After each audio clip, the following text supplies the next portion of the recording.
साथियों, जब हम सीएसडी से व्हीकल परचेज करते हैं तो उसका रेट सिविल में मिलने वाले व्हीकल से 10 से 15% कम होता है। ऐसा इसलिए होता है दोस्तों, क्योंकि भारत सरकार ने सीएसडी से व्हीकल परचेज करने पर टैक्सीज में 50% की छूट दी हुई है।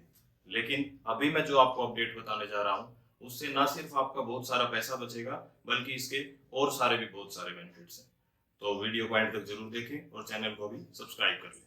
साथियों, भारत के सड़क परिवहन और राजमार्ग मंत्री श्री नितिन गडकरी जी ने 28 अगस्त 2021 को भारत सीरीज रजिस्ट्रेशन की घोषणा की। अब भारत सीरीज रजिस्ट्रेशन का सीएसडी के साथ क्या कनेक्शन है, ये मैं आपको अभी बता रहा हूँ। साथियों, आप कोई भी कार परचेज करते हैं तो उसका रजिस्ट्रेशन होने के बाद आपको कार का नंबर मिलता है, जो कि आपको नंबर प्लेट पे दिखाई देता है। वो नंबर प्लेट कुछ इस तरीके की होती है।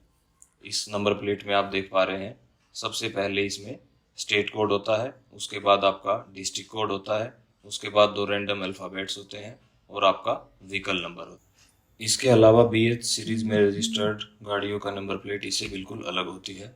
वो कुछ इस तरह की दिखाई देती है। इसमें सबसे पहले आपको ईयर ऑफ रजिस्ट्रेशन दिखाई देगा, इसके बाद BH code for Bharat registration, उसके बाद डिजिट्स 4 रैंडम और उसके बाद 2 अल्फ़ाबेट्स।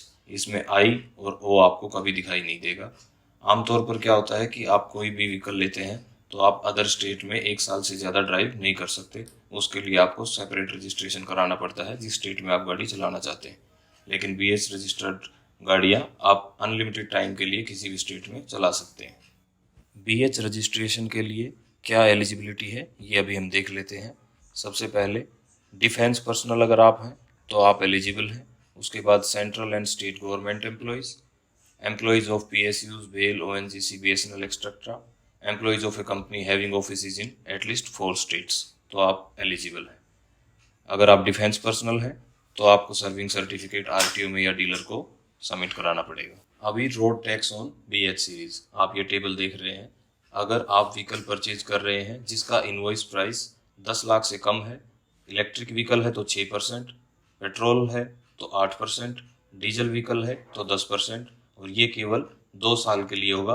2 साल के बाद आपको दोबारा से रजिस्ट्रेशन कराना पड़ेगा। इसका फॉर्मूला नीचे दिया गया है। अभी मैं एक एग्जांपल देके आपको अच्छे से समझा देता हूँ। मान लीजिए आपने कोई कार परचेज की, उसका पेट्रोल वर्जन लिया और उसकी इनवॉइस प्राइस है 8 लाख रुपीज़, 8 लाख रुपए उसकी कीमत है। तो 8% 8 लाख का आपका हो गया 64,000 रुपये। उसके बाद 64,000 10,666 रुपये आपको हर 2 साल में रजिस्ट्रेशन के पे करने हैं। अगर आपका बजट कम है या आप इन फ्यूचर में गाड़ी बेचना चाहें तो यहाँ आप 50 से 55,000 रुपये आपने सेविंग कर ली है। आपका आएगा सबसे पहले, ये all India registered number plate है। आप इसको किसी भी स्टेट में बिना रुकावट के चला सकते हैं कितने भी टाइम पीरियड के लिए। उसके बाद रोड टैक्स बहुत से स्टेट्स में इंडिया में बहुत हाई है, उससे रोड टैक्स इसमें कम पे करना पड़ता है। ऑन रोड प्राइस आपको कम पड़ेगा क्योंकि रोड टैक्स आप कम दे पा रहे हैं यहाँ पे। एक और सबसे बड़ी बात इसमें ये है कि इसमें रोड टैक्स आपका इनवॉइस अमाउंट पे लगेगा, ना कि एक्स शोरूम प्राइस पे। इसके कुछ नुकसान हैं, वो हम देख लेते हैं। जैसे इलेक्ट्रिक व्हीकल रजिस्ट्रेशन में काफ़ी स्टेट्स ने सब्सिडी दे रखी है, लेकिन आप बीएच सीरीज में रजिस्ट्रेशन करा रहे हैं तो वो सब्सिडी आपको नहीं मिल पाएगी। आप अगर गाड़ी बेचना चाह रहे हैं तो जिसको आप बेचेंगे वो भी एलिजिबल होना चाहिए बीएच सीरीज में रजिस्ट्रेशन के लिए, और आप एक अपना मनपसंद का नंबर नहीं ले पाएंगे। इसमें आपको रैंडम नंबर अलॉट होते हैं, आप अपनी चॉइस नहीं रख पाएंगे। अगर इसके फ़ायदों को देखें तो नुकसान ना के बराबर ही है। अब फैसला आपका है कि आप लेना चाहेंगे या नहीं।